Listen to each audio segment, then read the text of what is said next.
Price the lord Jesus. ಪ್ರೀತಿಯುಳ್ಳ ದೇವಜನರೇ, ಈ ವಾಕ್ಯಗಳನ್ನು ಓದುವಂಥವರು, ಕೇಳುವಂಥವರು, ಈ ಮಾತುಗಳಂತೆ ಕೈಕೊಂಡು ನಡೆಯುವಂಥವರು ಧನ್ಯರು. ಕೀರ್ತನೆಗಳು 124. ಸಾಮ್ 124.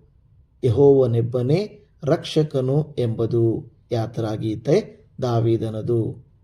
ಯೆಹೋವನು ನಮಗಿಲ್ಲದಿದ್ದರೆ ನಮ್ಮ ಗತಿ ಏನಾಗುತ್ತಿತ್ತೆಂದು ಇಸ್ರಾಯೇಲರೇ ಹೇಳಲಿ. ನರರು ನಮಗೆ ವಿರೋಧವಾಗಿ ಎದ್ದಾಗ ಯೆಹೋವನು ನಮಗಿಲ್ಲದಿದ್ದರೆ ನಿಶ್ಚಯವಾಗಿ ಅವರು ಕೋಪದಿಂದ ಉರಿಕೊಂಡು ನಮ್ಮನ್ನು ಜೀವಸಹಿತ ನುಂಗಿಬಿಡುತ್ತಿದ್ದರು. ನಿಶ್ಚಯವಾಗಿ ಪ್ರವಾಹವು ನಮ್ಮನ್ನು ಬಡುಕೊಂಡು ಹೋಗುತ್ತಿತ್ತು, ನದಿಯು ನಮ್ಮನ್ನು ಮುಳುಗಿಸುತ್ತಿತ್ತು, ಮೀರಿದ ಪ್ರವಾಹವು ನಮ್ಮನ್ನು ಮುಳುಗಿಸಿಬಿಡುತ್ತಿತ್ತು. ಯೆಹೋವನಿಗೆ ಕೊಂಡಾಟವಾಗಲಿ, ಆತನು ನಮ್ಮನ್ನು ಅವರ ಹಲ್ಲುಗಳಿಗೆ ಕೊಳ್ಳೆ ಕೊಡಲಿಲ್ಲ. ನಮ್ಮ ಜೀವವು ಬೇಟೆಗಾರನ ಬಲೆಯಿಂದ ತಪ್ಪಿಸಿಕೊಂಡ ಪಕ್ಷಿಯಂತಿದೆ.